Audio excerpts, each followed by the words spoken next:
Imagine waking up to find out that love is not fate, not magic, and certainly not the universe plotting to pair you with the one person who shares your obsession with pineapple on pizza. It is simply chemistry. Molecules like dopamine, oxytocin, and serotonin running through your brain, triggering a series of reactions that make your heart race and your palms sweat.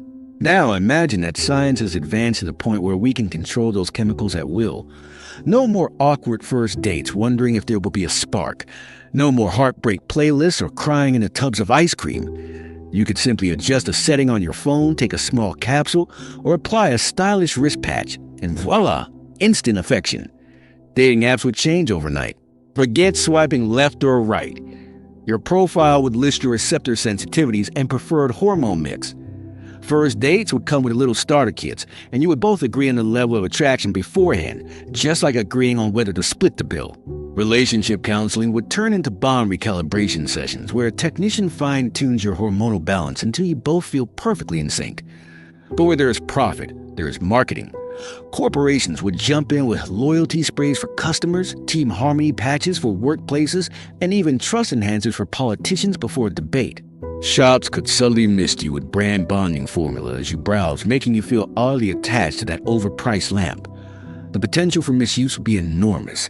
Black market formulas with names like Cupid's Meltdown or Forever Friday would circulate at underground parties. One might make you fall desperately in love for exactly 48 hours, while another erases every romantic feeling you have ever had, except for an unshakable fondness for convenience store sandwiches. Ethics committees would hold endless debates.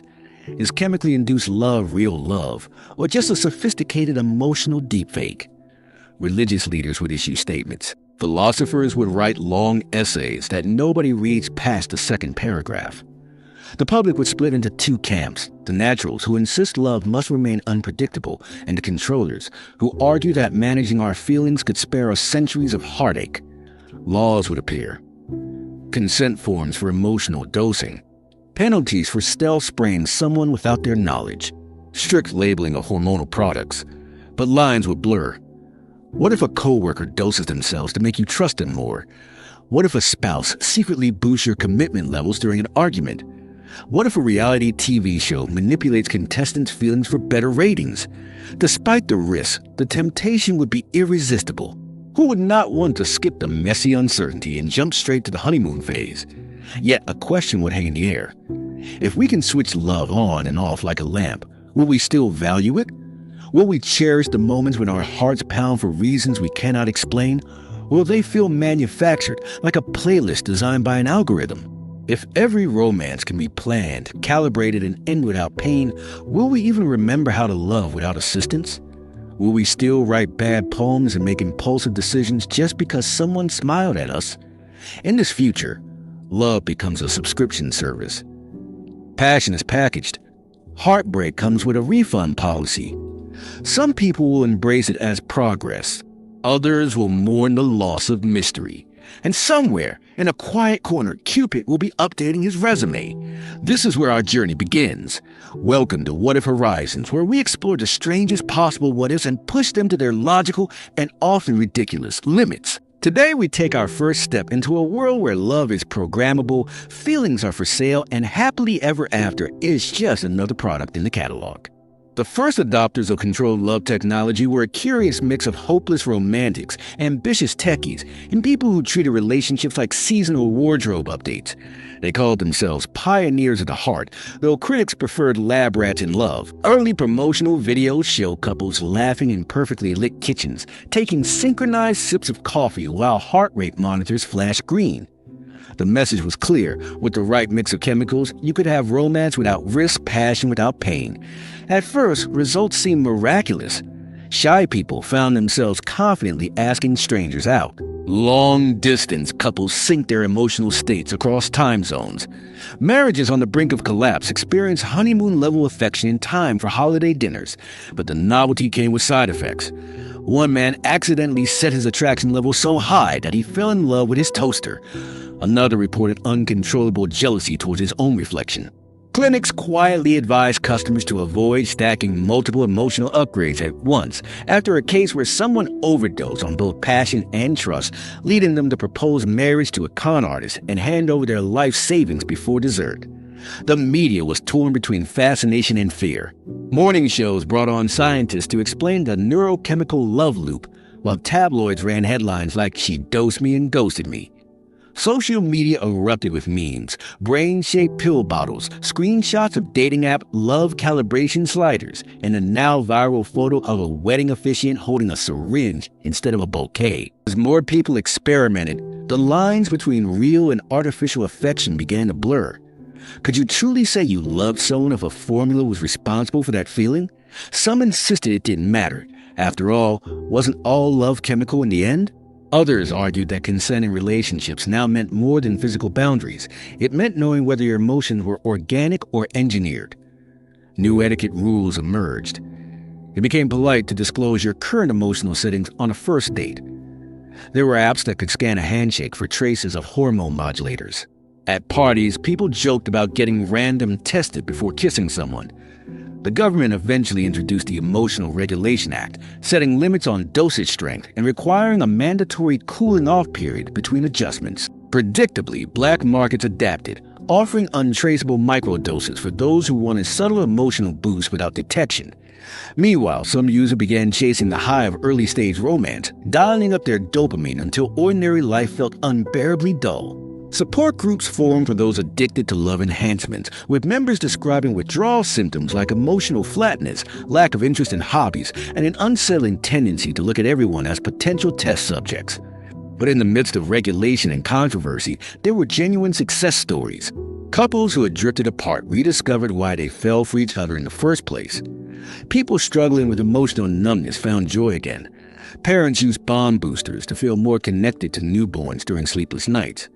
Even skeptics admitted that when used responsibly, the technology could be a powerful tool. Yet the biggest question remained, if love could be created on demand, what happened to longing? That delicious, torturous anticipation of seeing someone again, of wondering if they felt the same way. Could you really replace that with a pill and still call it love?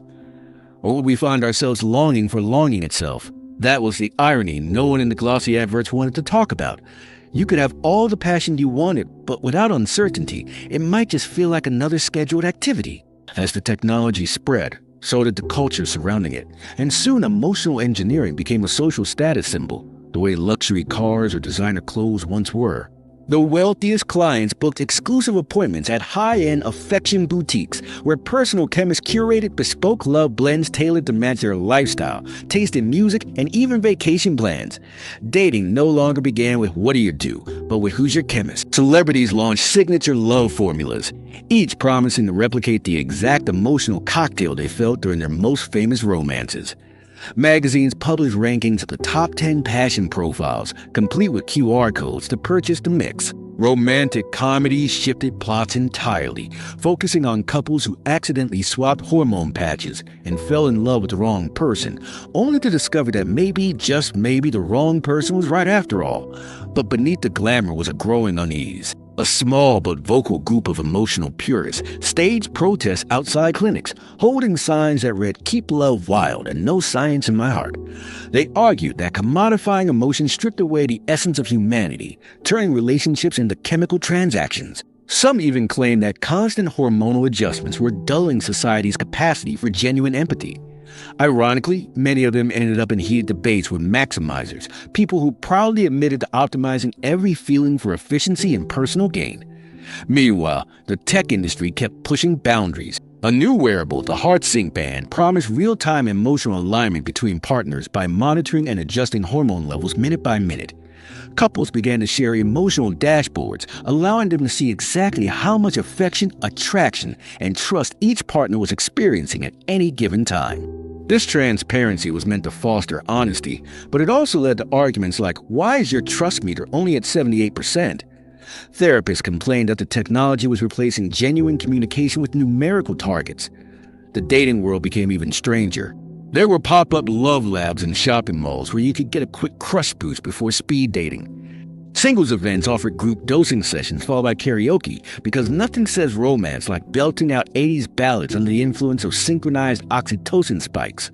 But alongside the fun came new fears. Stalkers began experimenting with illegal bonding formulas to force connections.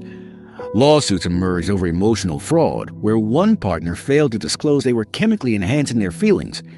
Even more unsettling were stories of people losing themselves entirely to repeated modifications, unable to remember what they naturally felt.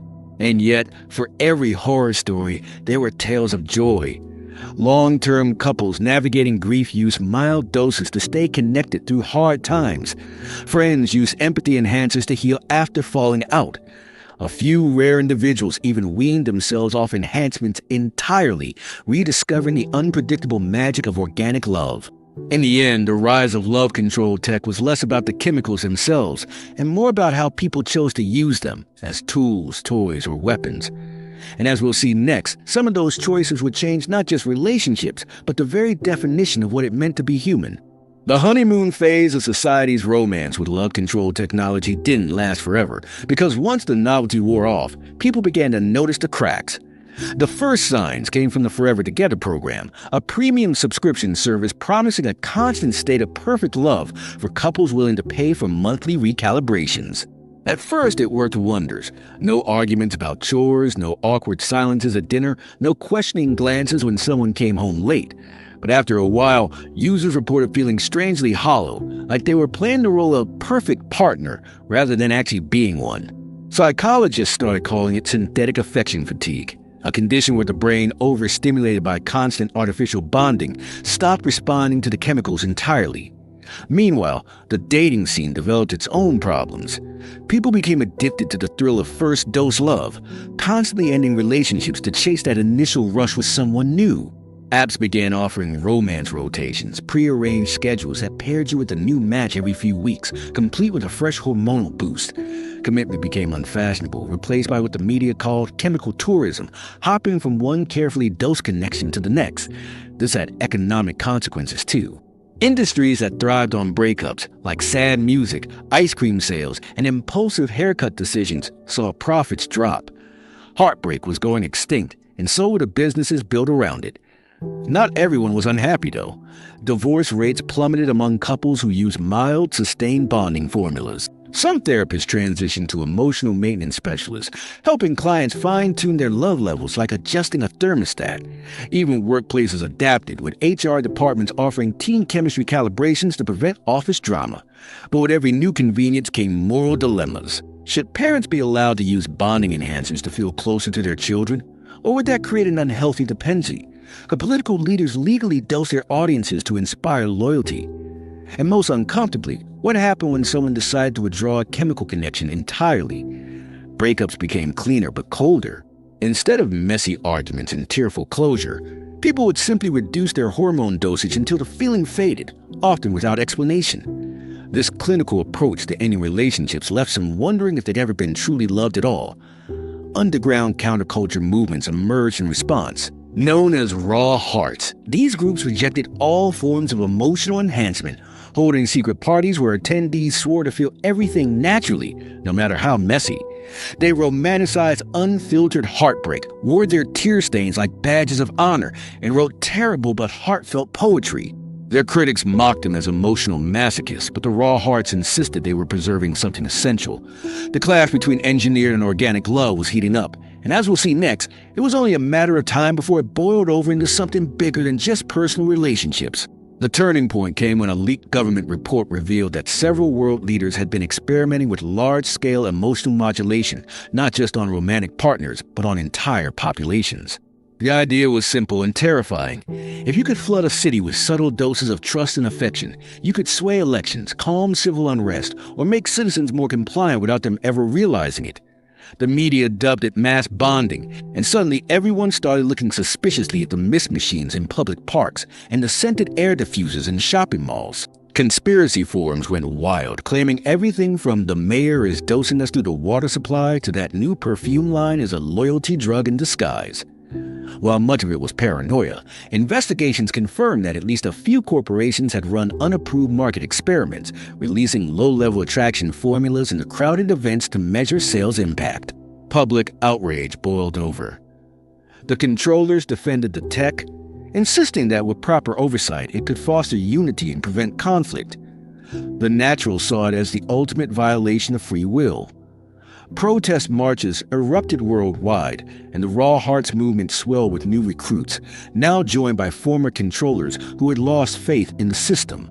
Meanwhile, the dating industry tried to distance itself from the scandal by rolling out certified organic love services, promising zero chemical enhancement. Ironically, some of these services faked the results by slipping in microdoses anyway, arguing that people just enjoyed themselves more that way. Laws became stricter, with mandatory disclosure for all public emotional enhancement, but enforcement was nearly impossible. Black market dealers got bolder, selling portable emotion emitters capable of altering feelings in any room. Romantic relationships suffered collateral damage. Couples began demanding blood tests before major commitments to ensure their emotions were real. Trust, once the foundation of love, became a legal term defined in dosage-free percentages.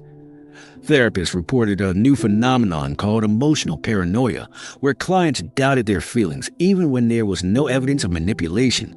Still, there were moments of hope. Some communities voluntarily adopted transparent emotional modulation, using it to heal divides after tragedies or build bridges between rival groups. When used openly and consensually, the technology reminded people of its original promise to connect, not control. But as lines blurred further, it became clear that the battle over love chemicals was no longer just about romance. It was about power, identity, and the question of whether our most intimate feelings should ever be for sale. And in the next chapter of this story, someone will try to answer that question in the most dangerous way possible, by hacking the system entirely. The hacking began quietly, with isolated incidents that most people dismissed as urban legends. A wedding where every guest suddenly burst into tears at the exact same moment. A speed dating event where all participants fell madly in love with the same bartender. A corporate retreat where employees meant to be bonding over team-building exercises ended up passionately declaring loyalty to a rival company.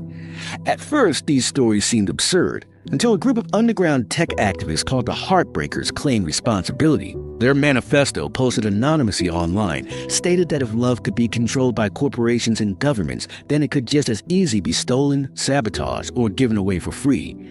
They weren't after money, they wanted to expose the fragility of chemically engineered emotions. Using hijacked emotion emitters, hacked wearable devices, and even tampered public air systems, they staged emotional flash mobs designed to disrupt everyday life.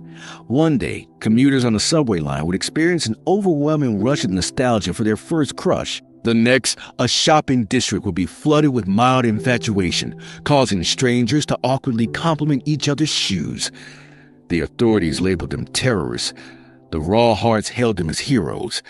Dating services panicked, fearing their calibration networks would be compromised. Clinics installed firewalls, emotion scramblers, and even manual shutoff valves for public spaces. But the Heartbreakers were clever. They released open-source blueprints for DIY emotional modulators, allowing anyone with basic tech skills to tinker with love chemistry. This democratization of emotional hacking turned the entire debate upside down. Was it better to have feelings controlled by a few powerful entities, or to give everyone the ability to rewrite their own emotions, and possibly everyone else's? Chaos followed. Social media feeds became impossible to trust, flooded with viral confession videos fueled by hacked dopamine spikes.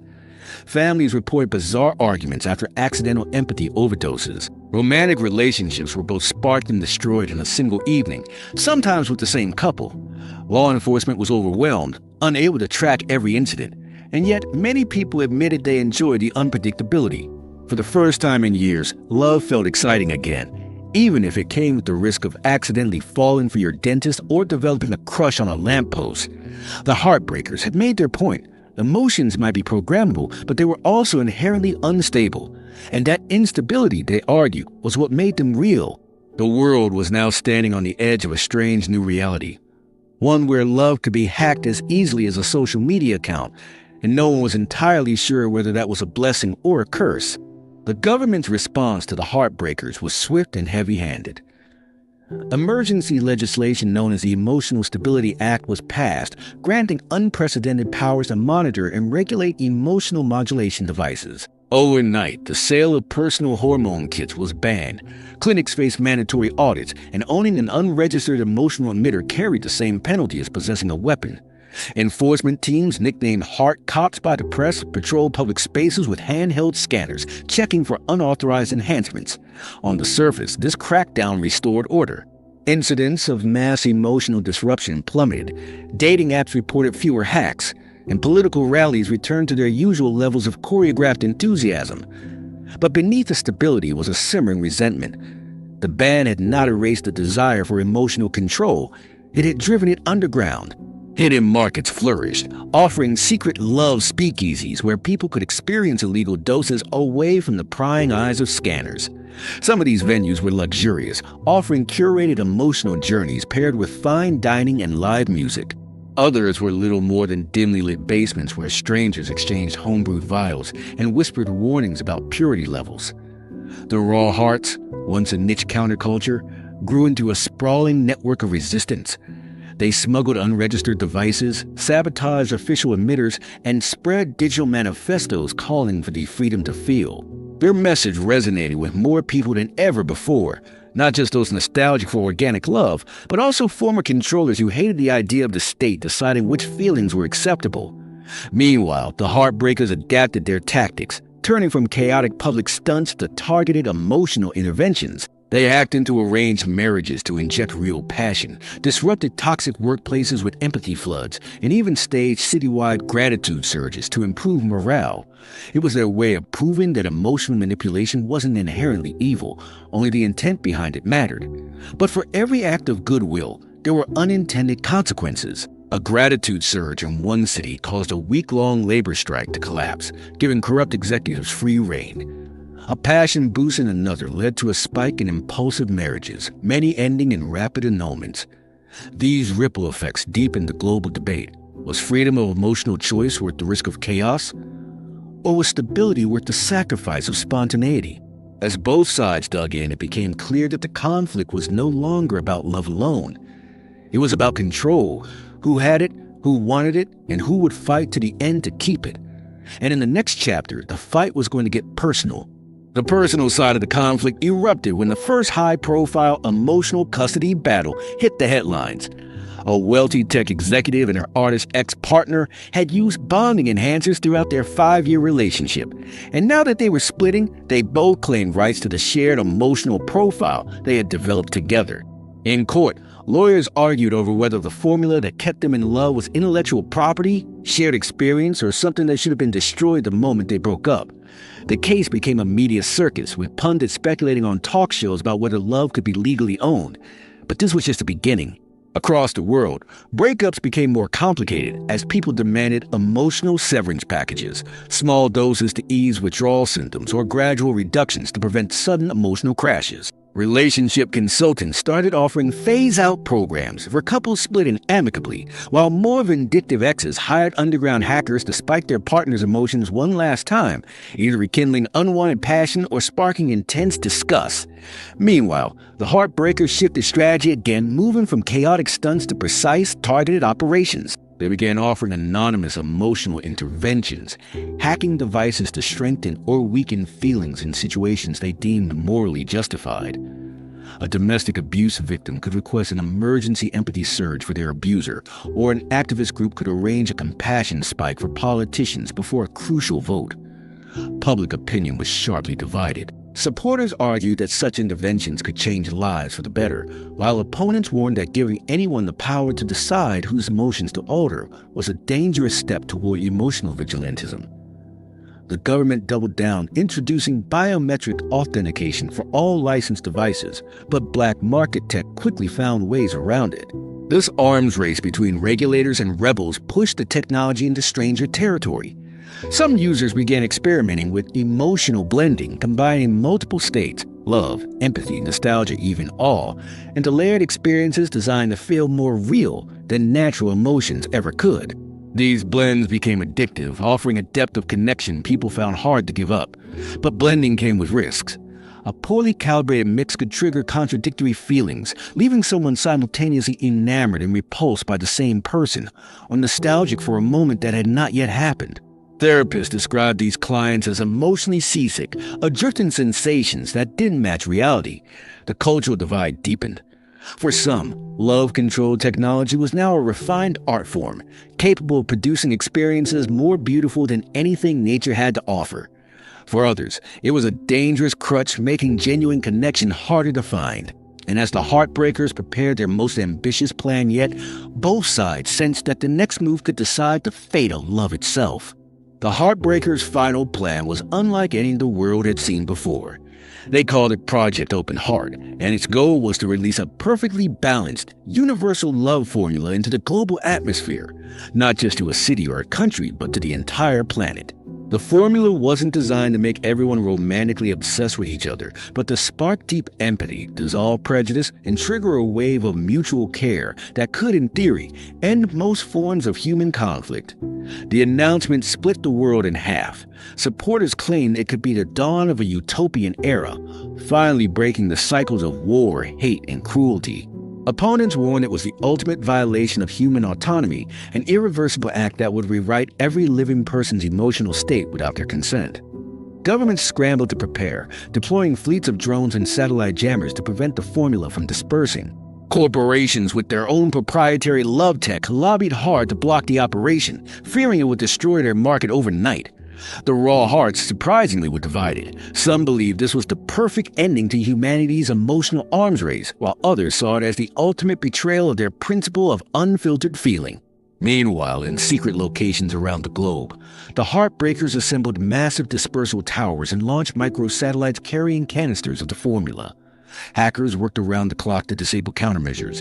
Every news outlet followed the story in real time, broadcasting grainy drone footage of towers in the desert, the jungle, and the Arctic. Tensions boiled over when an alliance of nations staged a coordinated strike that destroyed the dispersal sites.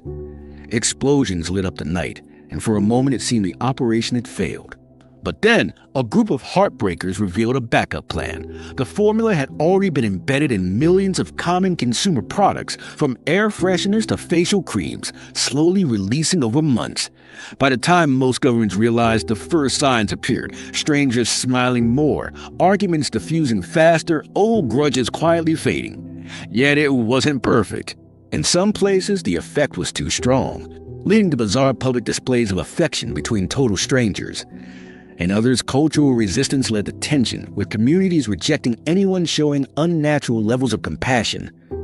The world was entering an unprecedented social experiment, and the results were unpredictable. But one thing was certain: the game had changed forever, and no one could go back to the way things were before. Months after Project Open Heart, the world was unrecognizable.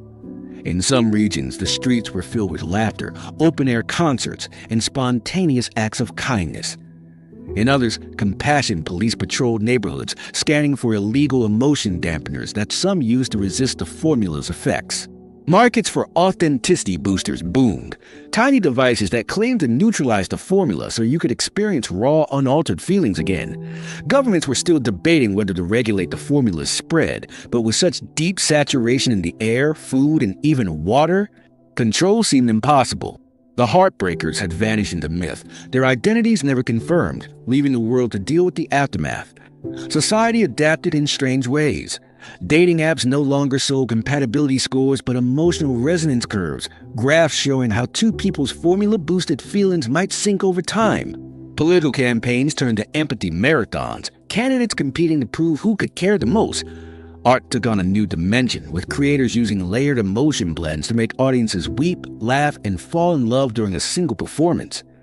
Yet, there was an undercurrent of unease. Some whispered about compassion fatigue, a state where people felt so much for others that they became paralyzed by empathy.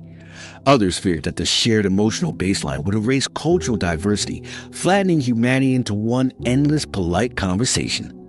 A few rogue scientists began developing anti-love formulas, not out of malice, but to restore emotional choice. For them, freedom meant the right to feel nothing at all. And so, humanity found itself in a paradox. The dream of universal love had come true, but not everyone wanted it. Maybe that was the final lesson, that love, whether natural or engineered, could never be one size fits all. It thrived in its unpredictability, its messiness, its ability to surprise. And as the world adjusted to this new chemical reality, one quiet truth remained. The power to control love would always tempt those who sought it, but the power to let it be might be the bravest choice of all. This is What If Horizons, signing off until the next What If that changes everything.